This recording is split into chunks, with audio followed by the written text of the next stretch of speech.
Welcome to Intrinsic Motivation from a Homie's Perspective podcast, where we meet experts from all walks of life to learn their intrinsic motivation so that they can share it with the world.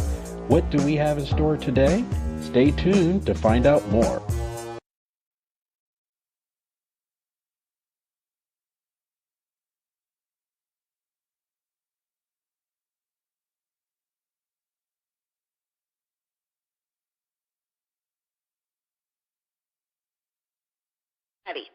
Patty, okay. Good morning, good evening, good afternoon, everybody out there in podcast land. This is another episode of Intrinsic Motivation from a Homie's Perspective. This is Hamza.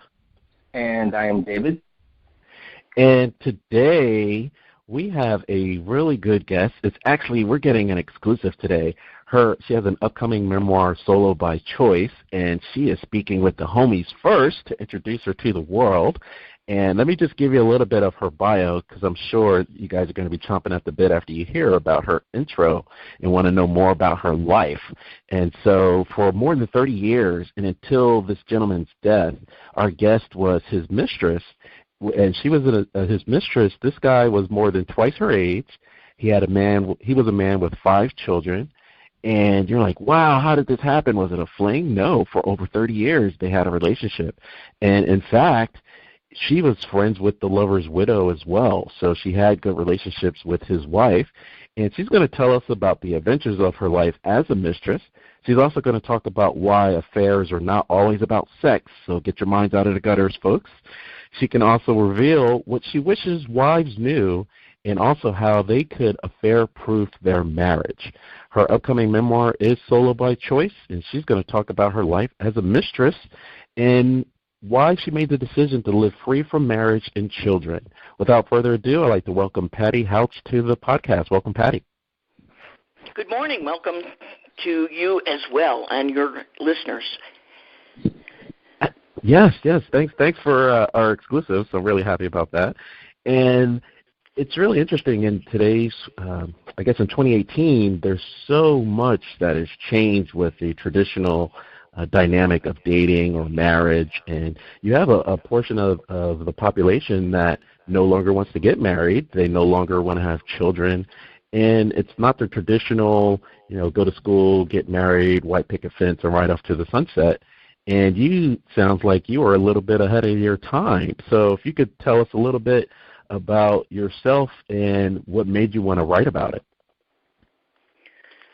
Well, the reason that I wanted to write about it is, as you said, it was kind of unusual when I did it. And it was because I hadn't really seen that many marriages that were the ideal marriages that we all think of. And you're right, I was brought up to go to school, get married, and have children. That was what was expected. And I found that did not sit well with me.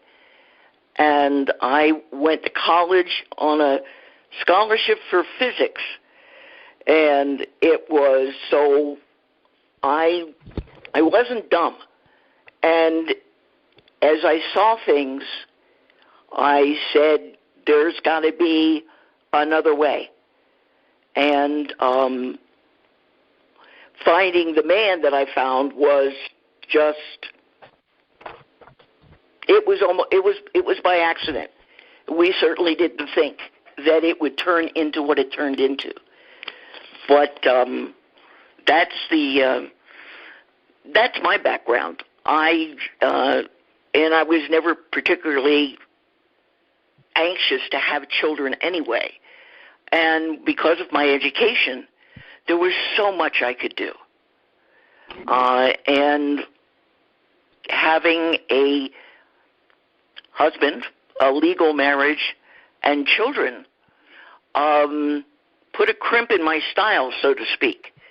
I would continue to have to ask for permission when I wanted to do something. Not the same as your parents, but still, if you want to do something, you check with your husband first. If you have children, you think about their position and what you're doing, if it will hurt them, if it will help them. All of that stuff I didn't have to go through. So I was free. And I found a bunch of adventures. Again, strictly by accident, but they were there. So that's kind of the background, David. Oh, I love it. I love it. And I'm a big fan, Patti, of movies, all genres. I like comedies. I like dramas. I like horror movies, too. And last year was the 60-year anniversary, and this isn't a movie, but a TV show. It was the 60-year anniversary of Leave It to Beaver. And so, you had the Beav and Wally and all, and it was just a snapback, a flash of back in the black and white TV era of defined roles. Was that like a horror show watching those defined roles in June Cleaver? Well, at the time, I was young enough that it wasn't a horror movie, and it was. But yes, if I were to look at those episodes now, I would be glad that I chose what I chose. And I don't think that I could handle that. Knowing what I know now and the freedom that I had by not doing that, I think that would bother me to do it their way. And along those lines, in 2018 again, we have this Me Too movement, and women are actually speaking out about transgressions that happened to them 20, 30 years ago. And the question was, why did you wait 20 or 30 years? And they were like, well, it wasn't the environment that I felt I could do it. Guys and their women fellow colleagues actually ostracized them for stepping out and speaking their truth. What was the environment like in that you didn't fit into that cookie-cutter role? It was a lot easier than you think it might have been. I was recognized as being a little bit different, and that freedom actually got me a lot of the jobs, businesses, friends, etc., that I ended up living my life that way. And it was, like I said, I still look back on it when I'm writing the memoir now and recognized how easy it was. I made my way in a man's world, and it was, I'm trying to think now of a professor in college, and one other time I might have run into someone who said, you don't belong here. You're supposed to get married and have children. And but not as often as you might think, even back then. I think it just surprised people.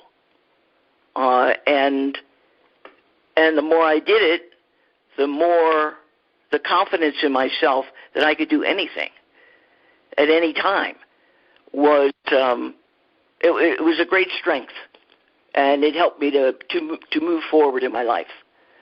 I love it. I love it. And let's go back before you mentioned the example in college. And I love the fact that we're always taught that the more, whatever you focus on expands. And so you had let's just say a million great instances and maybe one or two bad. And some people have an inkling to focus on those two bad experiences, and you're like totally disregarding all of the million good ones. So I love that you didn't have that outlook. And I do want to go back to childhood because, like you said, especially, until recently, there were lines in the sand. Women or little girls mature faster than boys, and, up until like fifth grade, they're head over shoulders over boys as far as their academic acumen. But then it seems like junior high school and such, that changed, and they were kind of moved away from the math and sciences. And what was your childhood like with regards to with that scenario? Did they try to point you into like home ec, and you were like, no, that's not for me, even as a little child? That's it. You hit it. You hit it on the head. It's my mother, certainly my father, did not expect me to do anything other than get out of high school, find a fella, get married, and have children. And when I wanted to go to college, that kind of blew their mind. And then I got the scholarships, and it became a little bit harder for them to fight that then. And it was my science background, my education was it was everything to what happened to me as I grew older. I loved to learn. I loved school. And the science background is interesting because it teaches you that it's okay to fail. The excitement of experiments in the classroom, you didn't get it right all the time. And when you failed, it just meant you got another chance to do it right this time. And sometimes it took a bit. But that became, in my mind, again, a strength, because it didn't bother me when I failed. I just figured I'll try again, and I'll do it. And eventually I did do it. But the background in the sciences, all education, is just so important. And as you grow up and you start meeting people in business, the way you talk, what your background has been, it comes out when you have a conversation with these people, and they know that you're educated. They know that you are curious, that you want to try new things, and that you want to be very good at what you do. And that's the carrot that you dangle to someone who's thinking of hiring you, because that's a good person for them to have. I love it. And Patti, are you familiar with Joe Rogan? No, I don't believe I am. Okay. So I'd like to make a recommendation. So Joe Rogan has this podcast. He's huge. And the reason why I bring him up is yesterday or 2 days ago, he had an interview with Elon Musk. And so in 2 days, I think they're at 9 million views in 2 days on YouTube. So you can do a quick search for Elon Musk, and it's huge. And as a fellow scientist, he talked about different scenarios that failed. And Steve Jobs is popularly known or famously known for saying failing forward. And you pretty much talked about how you can't live a perfectionist life and trying to overthink and thinking there's only one solution. Could you give an example, either in the past or recently, where you were going in one direction, it didn't turn out the way you wanted to, but it led you to where you were ultimately supposed to be? Interesting question. I think for many years, I started and owned a business as an investment advisor, the stock market. And I was, at the time, the idea of charts, showing on the ups and downs and all that sort of stuff, was in its, I'm not going to say its infancy, but it was new. And I ended up, I just wanted to be an investment advisor. I just wanted to manage people's money and do a good job at it. But when I started looking at the charts, I started seeing patterns. And I ended up, inventing is the wrong word, but I made a system that would time the stock market. In other words, we could tell when the market was about to go up and when the market was about to go down. And I ended up licensing that to the largest newsletter writer at the time. Fabian was the name. And I didn't expect, when I just wanted to manage money, that I would become well known for something that was, I guess it's an offshoot, but certainly not what I intended. But I will tell you how many times I failed when I tried to make the system. If I had not persevered, if I had not looked at it another way, if I had not, it took years. And but what I ended up with, was a gold star. That's huge, especially timing the market. We can go in another direction, but I really want to stay focused on while you're here. Yeah. We'll maybe have you back on for that because I love that. So I'm a big software technology person. Oh, okay, good. But it still works, by the way, the system. And it does? Awesome. Yeah, there's probably another book in there in a year or two. I would think so, just because you said that. I know it was on 60 Minutes some time ago and some other news shows where the big firms on Wall Street had access to software or, let's say, pipes for data before the layman would get it. So, even if it were 3 minutes or 5 minutes before the layman would get it, they could leverage that and make millions of dollars. So it's good to know I'm actually talking to someone that was at the beginning of developing those type of software. Yeah, it was I'm amazed that it still works, and yet I'm not, because I stayed with logic, and as long as there's a buyer and a seller, and we can get the data, it'll work. Anyway, like you said, we don't want to get off on that tangent. Well, I think there's a parallel, because there's the fact that you were talking about perseverance. And many people hear that as far as platitudes and what have you. But you said it took years for that to ultimately happen for you in that vein. And you're living your life, and potentially, I'm sure there were some pangs, or as guys say or women say, their clock starts ticking, and they're like, well, what's wrong? I'm not on this trajectory was supposed to be predefined for me. And you kind of persevered through that as well.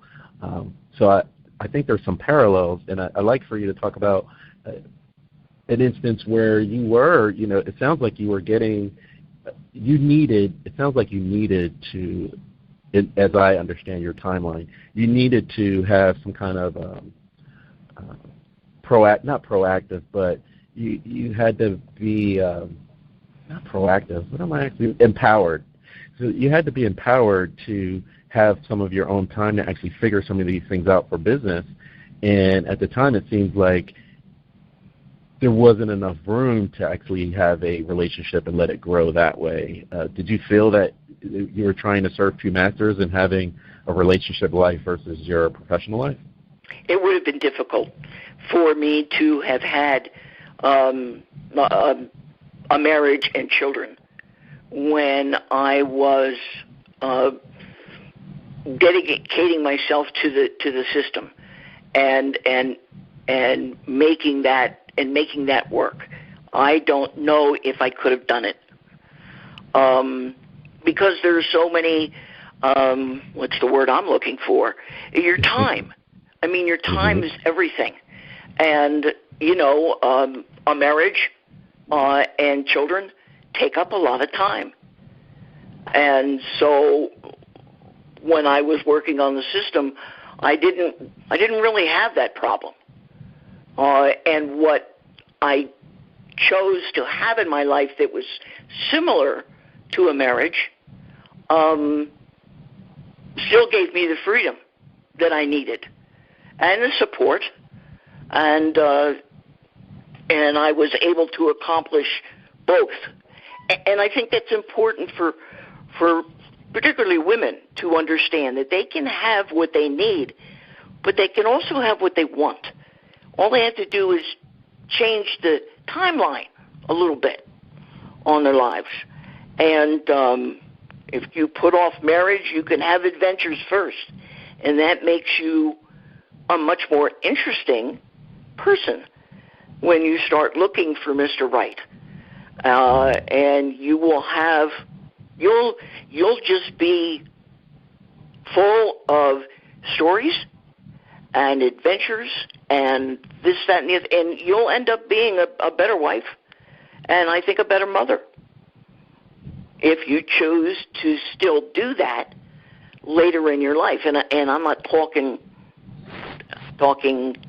60, but if you waited until you were 30 and took those years out of school and saw life, enjoyed life, and it would just, I'm being redundant here, but it would make you a different person and a better person, I think.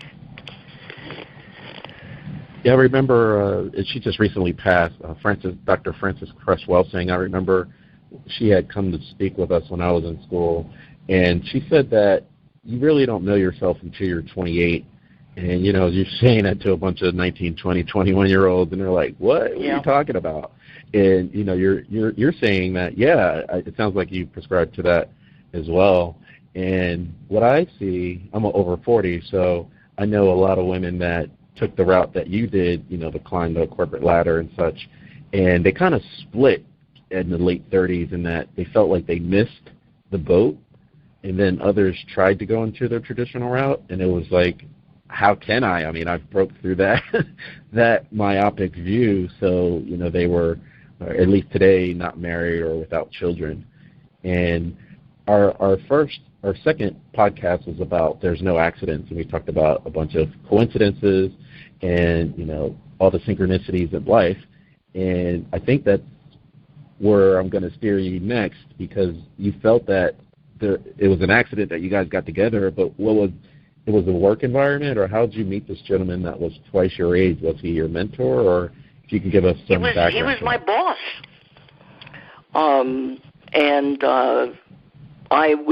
And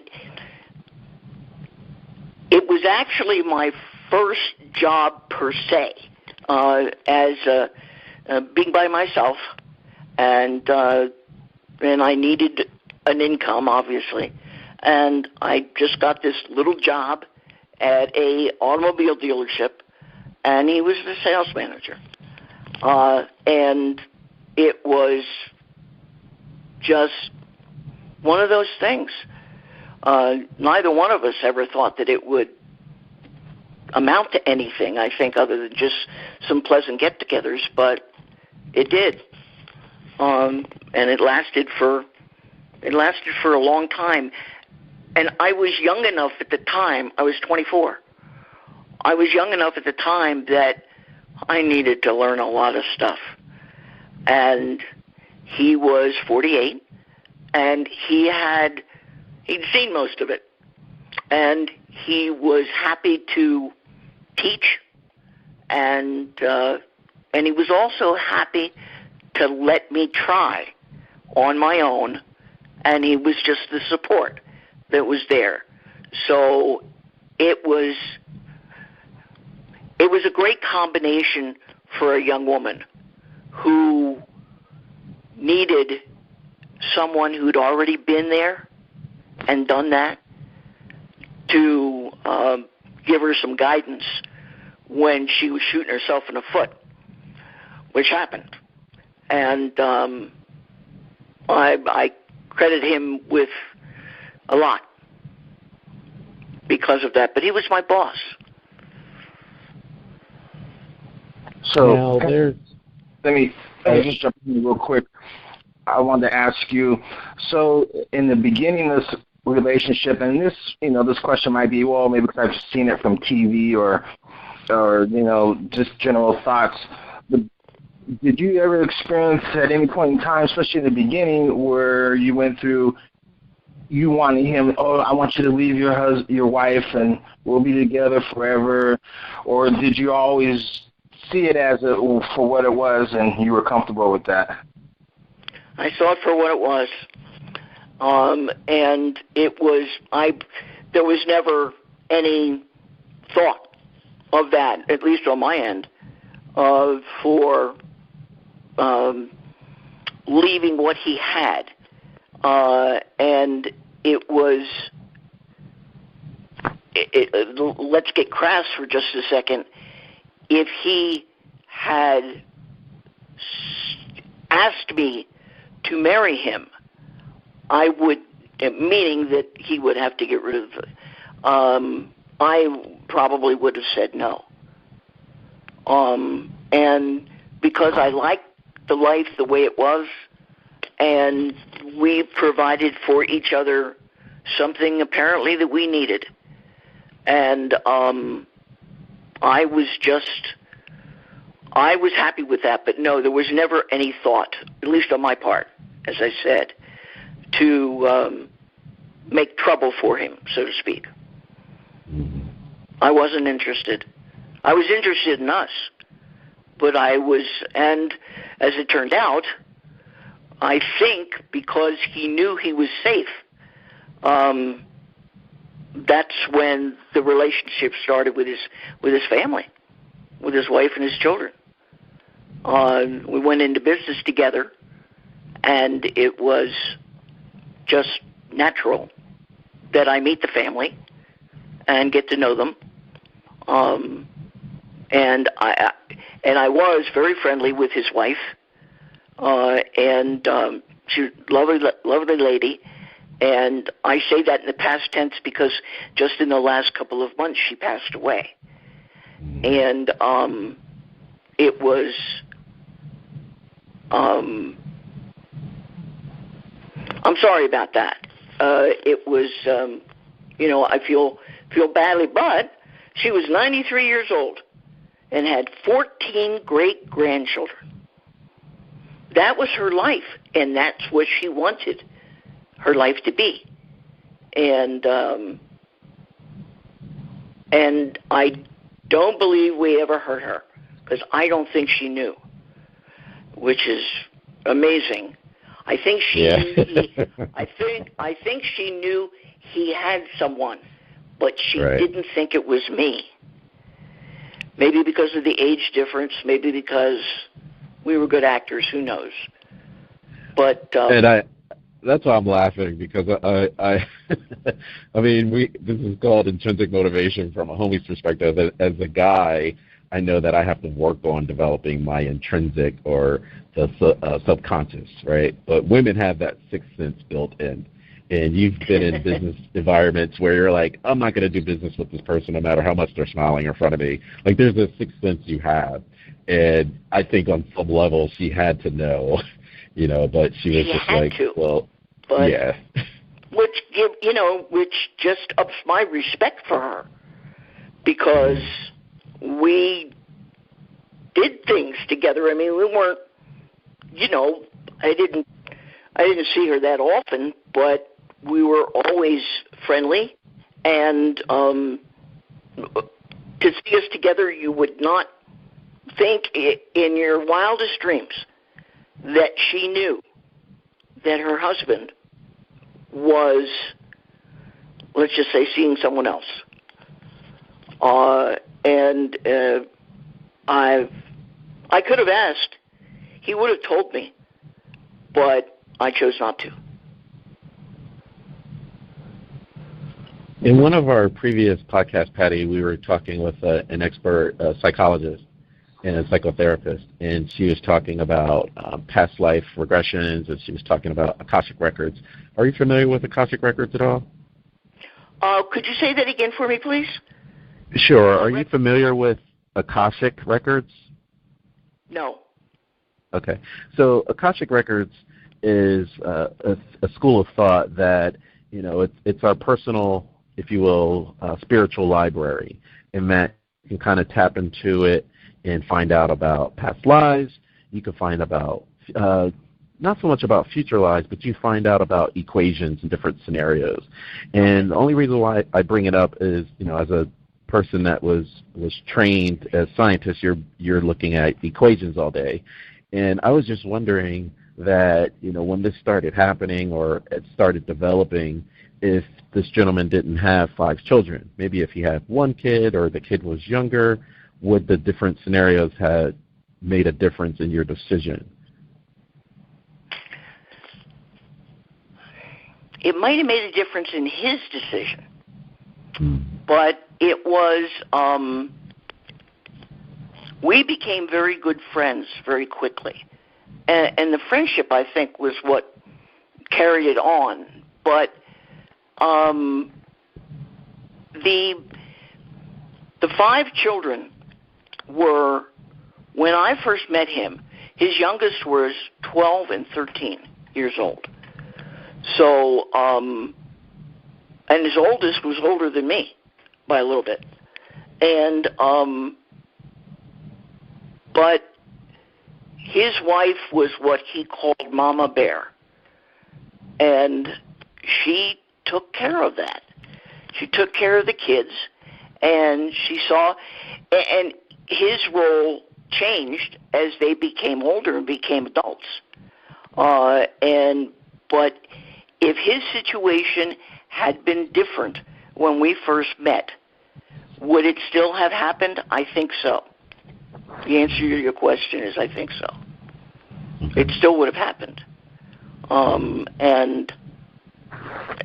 also, when we were into the relationship a little bit, I found out by accident that I wasn't the first, and at least by one. And there had been someone before me. And that changed my way of looking at things. But, I mean, I didn't want, well, I wasn't going to get him all to myself because he was already married and had a family. But when I found out that there had been someone prior to me, a much shorter relationship, and I don't know that much about it, but she actually she was in a bad marriage. She was also married. And she took her own life. And I think that information, when I got it, changed my way of thinking about things. And how you're going to ask. It's hard to say. I just knew that there were more things on his plate than I would have thought that there were. And it just helped us become closer friends. We never talked about her. I don't even know he knows. I never knew if he knew that someone had told me about her. And, but it made a difference to me. But the friendship, like I said, just got closer because of it. Patti, let me ask you, so during the course of your relationship, was there any room for you? I mean, we're all human beings, and let's say, you met someone, and then next thing you know, you hear someone else that you have feelings for. Was there any room for you to say, hey, well, we're doing this, but there's someone else over here I kind of have feelings for, and I want to be able to see them, just kind of like how he's married, but he's seeing you?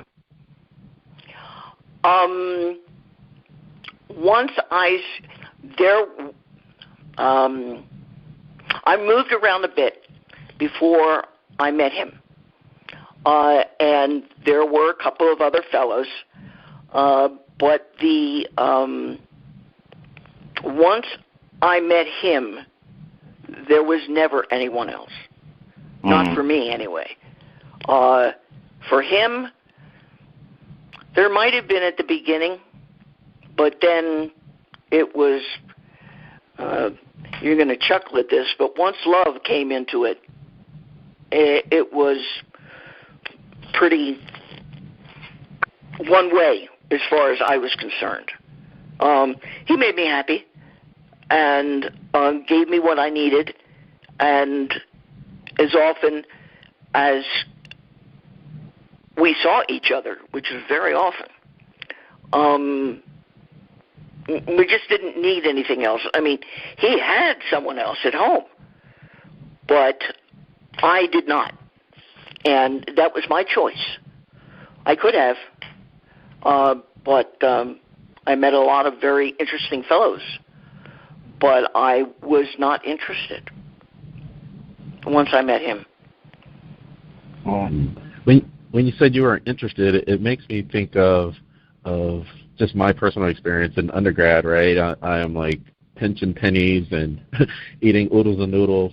And we had guys like professional athletes, and I went to school here in Atlanta, so it's Black Hollywood, if you will. So you had athletes, you had actors that were in their mid-20s, early 30s, and they're driving on campus, around campus, in these nice flashy cars, and I need gas money type of thing. And so the women they gravitated towards them. Like you were saying, the dynamic was there. They were more mature. They were a little better established in life. And I wanted to know, like David was asking about the others, did you start developing a type as far as going after older women, or the other guys didn't cut it because they were maybe your age? I'm going to take you back to when I was young to start answering that question. My mother's favorite phrase was boys and books don't mix. Boys and books don't mix. I was not allowed to date. She had to find me a date for my senior prom. So when I went to college, I was on my own for the first time. And there were, and I was dating young guys that were my age. And no offense, but they didn't do anything for me. I believe the phrase I used was raging hormones and clumsy hands. And I needed, I wanted to be a good woman for a man, and I realized that I needed a man to teach me. So I went looking, and I found that person. Not the gentleman we're talking about, one prior to him, and but he was much older, and but the lessons I wanted to learn, he could teach me, and he did. So it was, I think a lot of what happened in my life was because I took control of my life when I was still relatively young and realized what I needed and where to find it. And I went looking, and I got it. And I guess I've kind of been that way my whole life. And I've been very lucky. I've been very fortunate. But again, I made my own luck because I had a good education. I knew the right people. I was lucky the day I was born. It started there. I was healthy. I was in a middle-class American home, and frankly, I was white. So I had things going for me if I wanted to take them, and I did want them. A lot of people could do the same thing. Not everything I did, but if they can take out of the book some of the stuff that I did, they too would be, they'll have a different life.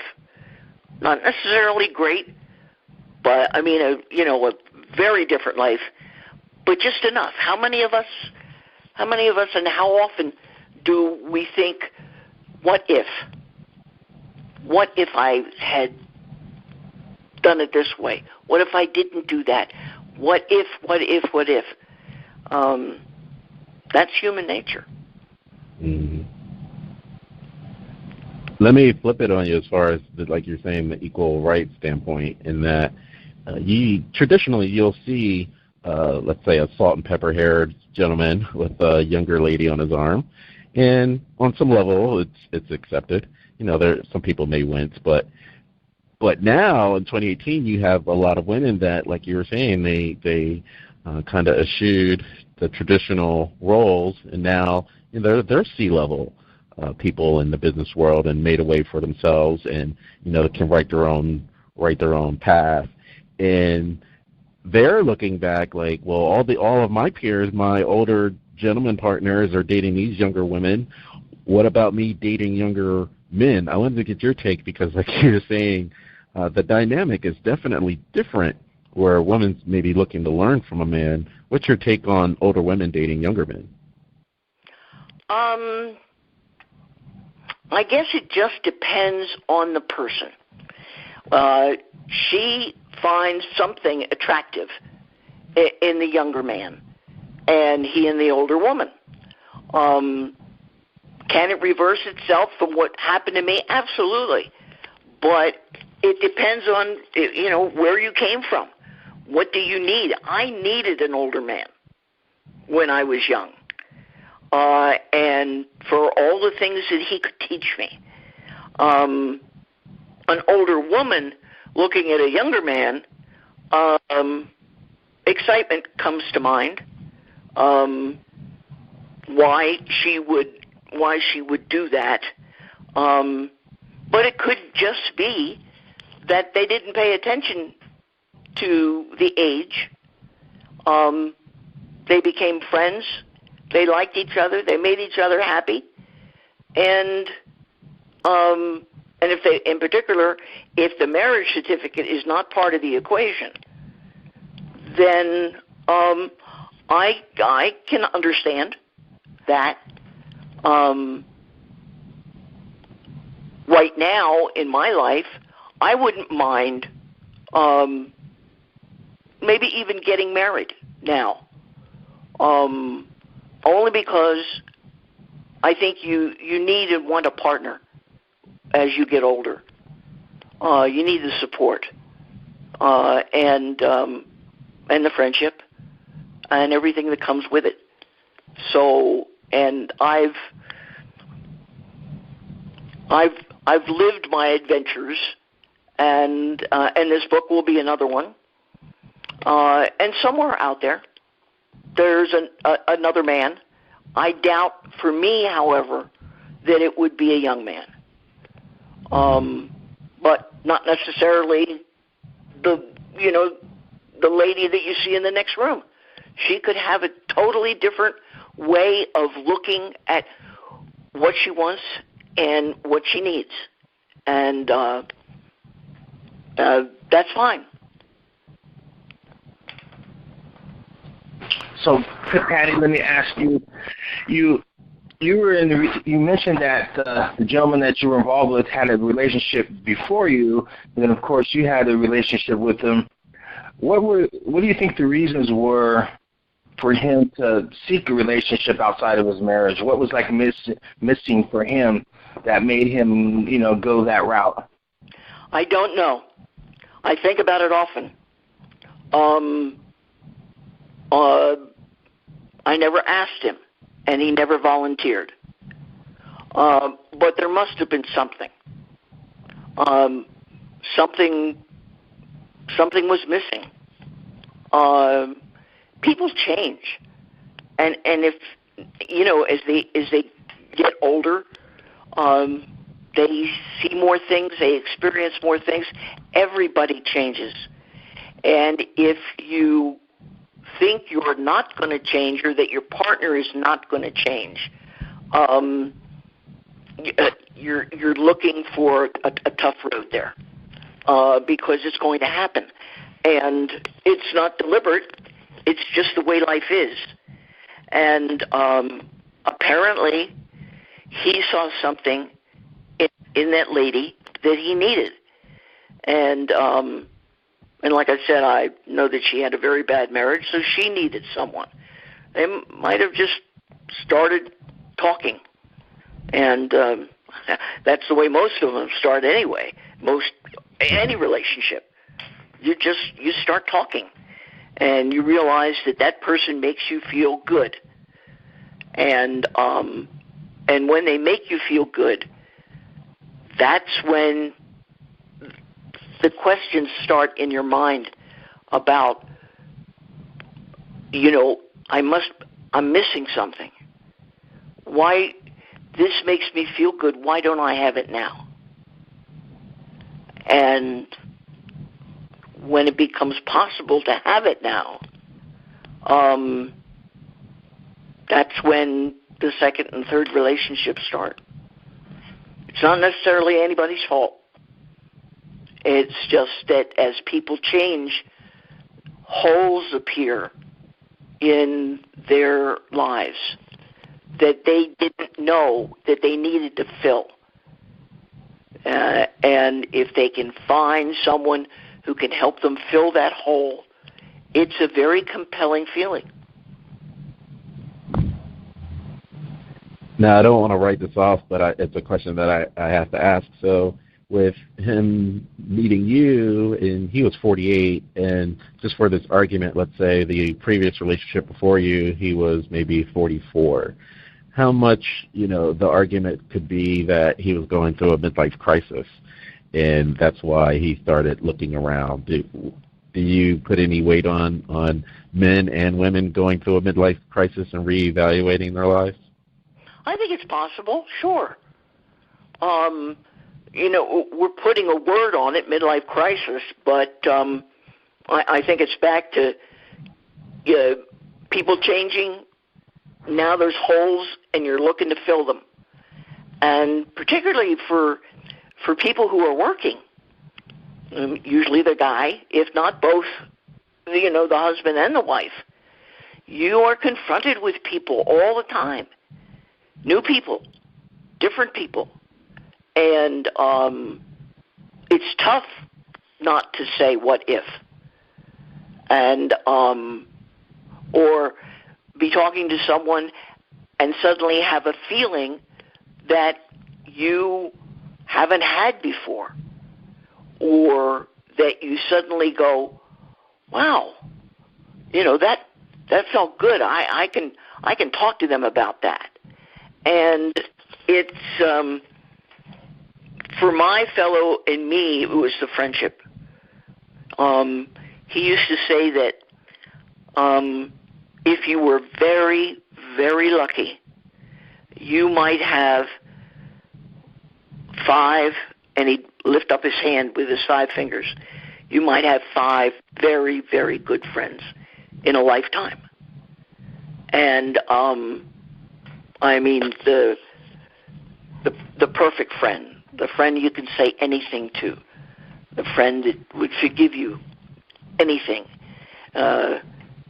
what you hoped your wife or husband would be.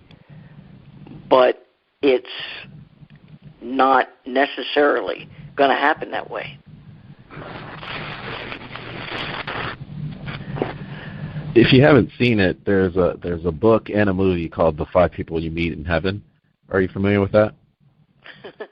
I have to tell you no again, but tell me. Yeah, I think you'll like it because it's been out for years. I'm sure you can get it on Netflix or whatever. I was going to say Blockbuster, but I'm sure you can get it on Netflix. And it's one of those where the gentleman dies. I think it was John Voight, and he was living this quote unquote linear life. But when he passed, he ran into 5 people that were so instrumental in his life. They had a huge impact for him moving forward, and they weren't the people that he thought about. And so on some level, outside of this conversation, maybe somebody would say this gentleman that we're talking about for you, it would be maybe one of his 5 children or his wife or his parents. In many cases, it's not. And so the movie's good because you can't really anticipate how much of an impact. And while he was living his life, he probably didn't see it as such. But for you having such an instrumental part of what wasn't traditional, that it may stand out, and I think the movie may resonate with you. I wrote it down. I will get the movie. It sounds good. And on that note, while you're writing movies down, I'm a big movie guy. So God bless him. He passed away a couple of years ago. So Robin Williams, he's known for all his comedic movies, but he did a movie called Final Cut.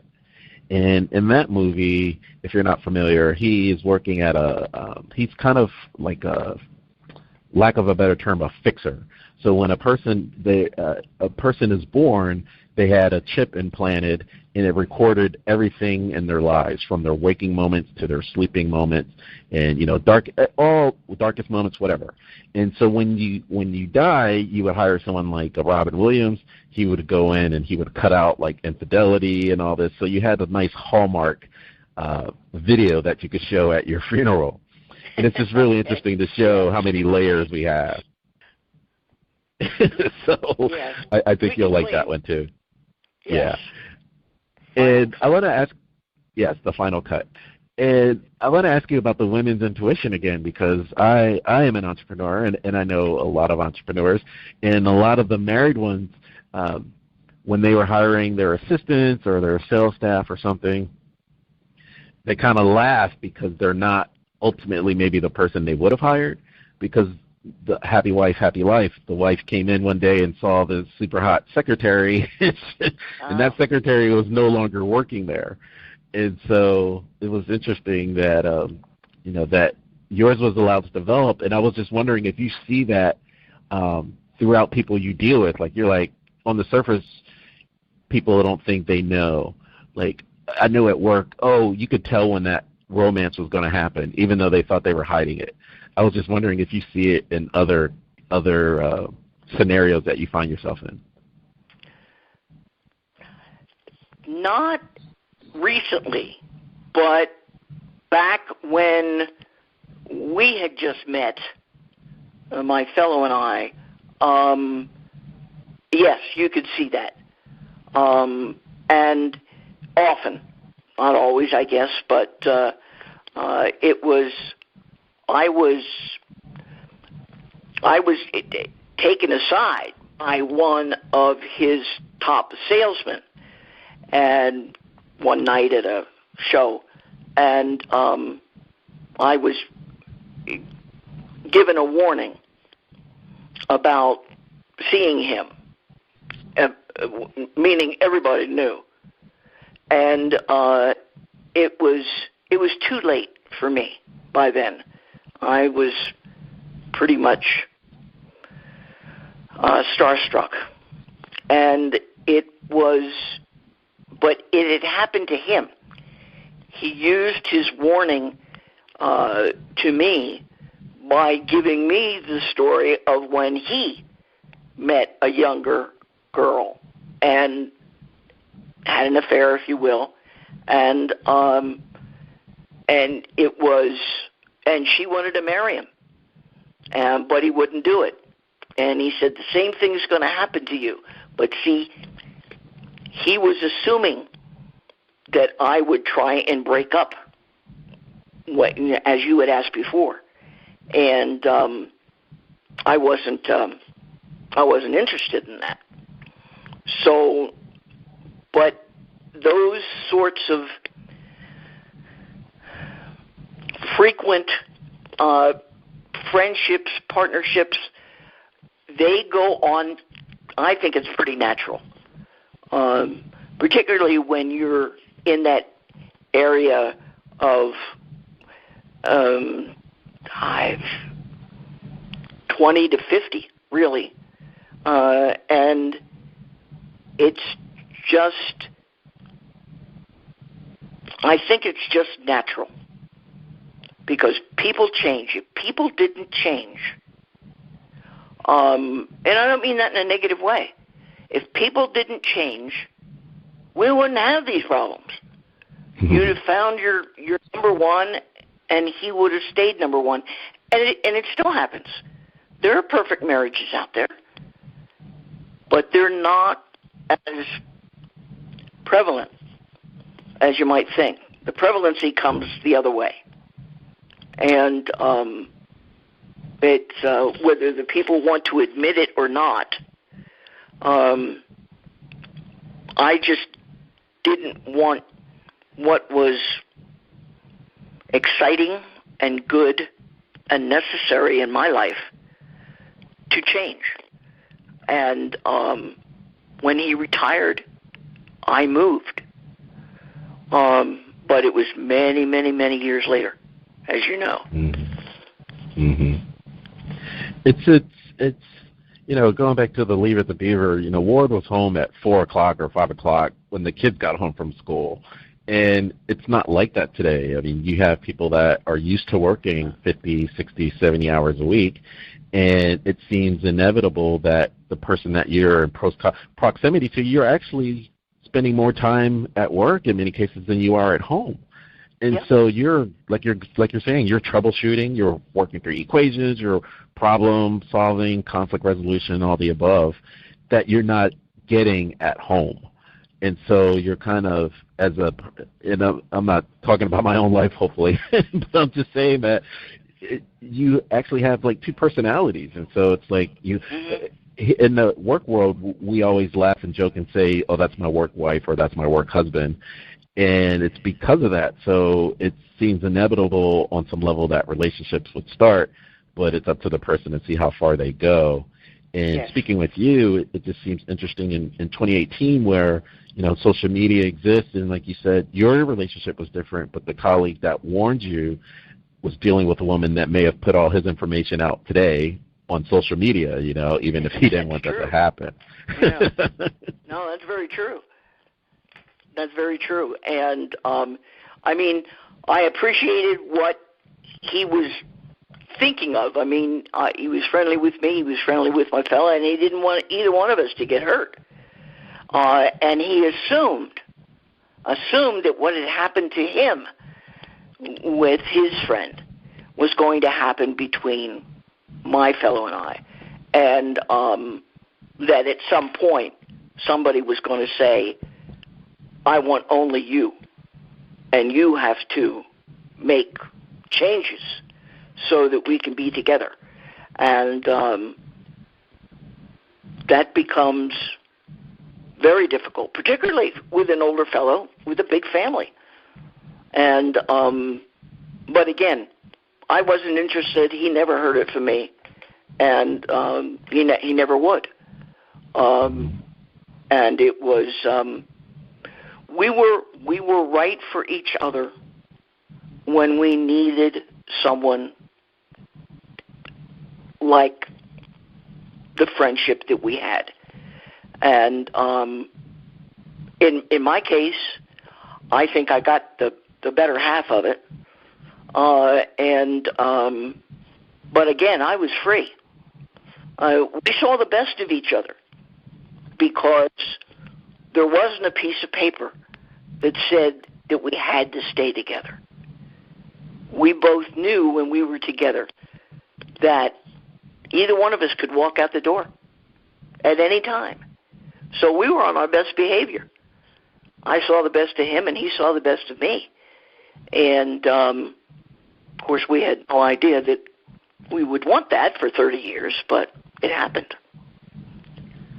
That's why I enjoy talking to you. I mean, the length of the relationship, even outside of the quote-unquote, like you said, getting the paperwork done. And I think the one thread that is the same is that with you and then the gentleman that warned you was the woman's decision of exploiting or not. And, when you look today at 2018, the statistics are, 50 to 60% divorce rate, but over 70% of those making that decision to get divorced are women. So women ultimately kind of steer, or what's your take on that as far as women making that decision of, I thought I wanted this white picket fence lifestyle, but I don't. Maybe I need to read Patti's book and see how the other half lives. Well, she might have initiated a divorce, but we don't know why. In other words, it could be something as simple as sitting down in the chair and talking to herself about what ifs, but it also could have been because he was doing something and he started it, and now because of that she wants a divorce. So there are lots of reasons that the woman might choose to, and I often think about that too. If his wife had known, and she insisted that we stop seeing each other, I don't have an answer for that question because it didn't happen. At least I don't think it did. And but that would have been difficult, depending upon when it happened, because we just got closer as the years went on, and it would have been. And when I just to make a point here, when I moved, when he retired, he was showing up every day at the house, and I knew that this was not going to be good because he didn't have an excuse anymore. He wasn't working. And when I moved across the country. In a year, he was there. And he took his vacations with his wife and came to visit every year for several years. So, again, solo by choice has got a lot of twists in it. And to say the very least. But people make choices, and they make choices that they then have to live with. And like I said, I think that I was very fortunate to have met such a classy and wonderful man and his family. And I like to think that it was all good. Patti, let me ask you, we're getting to the top of the hour here, but let me ask you, did anyone in your family know about this relationship? No. No? No, I had, when I went to college, I went away to college. My mother wanted me to go to the little Catholic thing on the top of the hill, community college, and be taught by the nuns, and I said, not going to happen. So, but it was, I didn't meet him in college. I met him after college, and after a few years. But when I started taking control of my life when I was in school, I made up a story about a fellow named Mike, and he was the boyfriend. And I made a story about who he was, no details, pretty simple story, but I kept that story. I kept it for years and years, for decades. Same name, same guy, and it was, and I came up with a picture once too for my mother, and it was accepted, and people didn't. After a while, they didn't ask any longer why I didn't bring him with me when I came home, or this, that, and the other thing. They just realized that I didn't want to talk about it, but I was obviously happy, and I was left alone by my family. But no, they never knew about anything, really, just that I was straight, and but it was not anything that I wanted to share. And I was a very private person, became a very private person, because with my relationship with him, I had to. It was, we got, our lives were protecting each other, protecting him so he didn't get in trouble, protecting me so I didn't get in trouble, other people knowing about the relationship, etc. The details, how we did that, were actually quite simple, and it worked, obviously. But it's, well,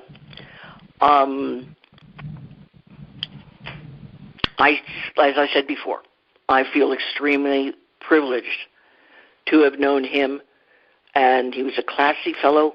His wife was classy. His kids were a handful, but I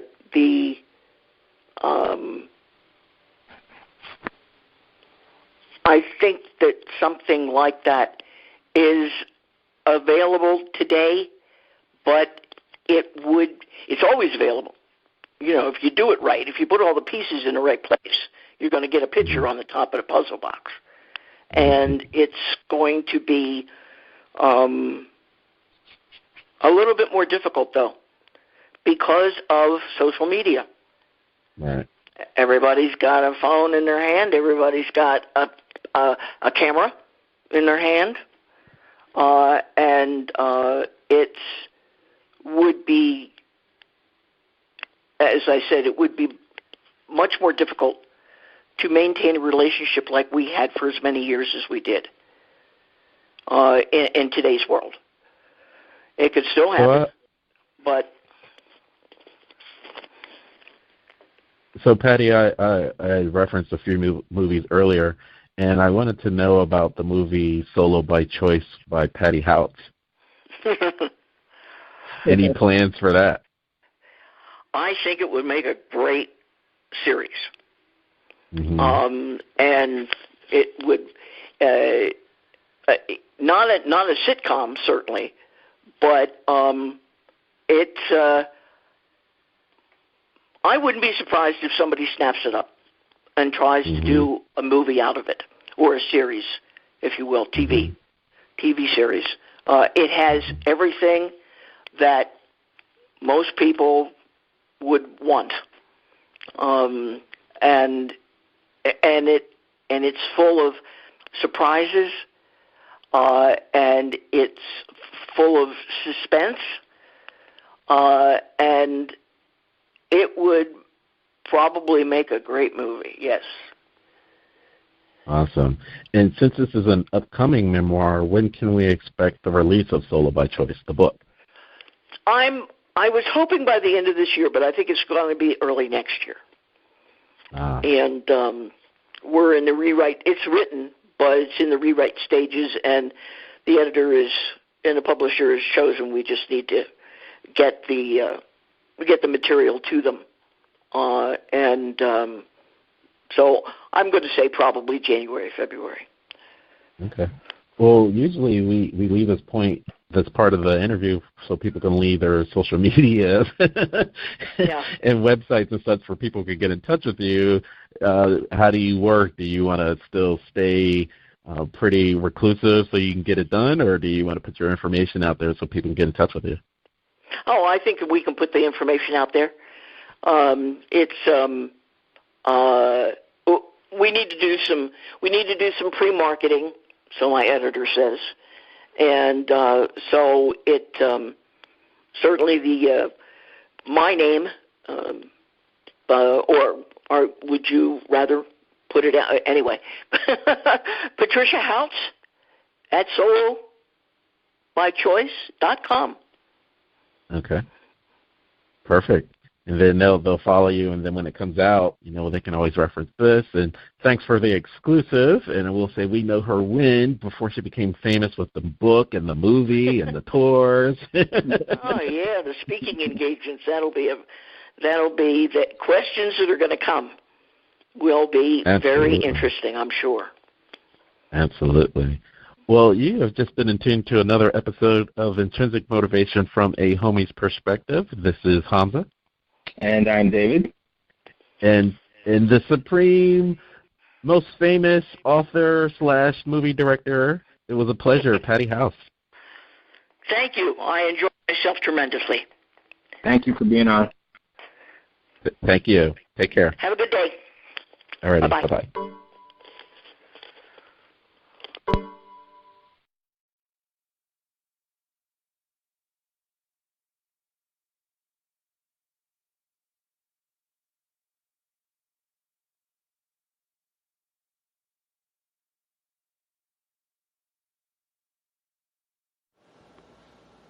Thanks again for checking out another episode of Intrinsic Motivation from a Homie's Perspective podcast. Please check us out on our website at intrinsicmotivation.life, where you can click on the Speak Pipe button and leave any suggestions for future podcasts that you'd like us to cover.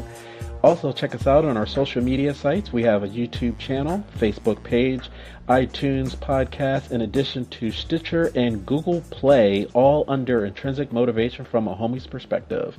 Check you out next time. Have a great day.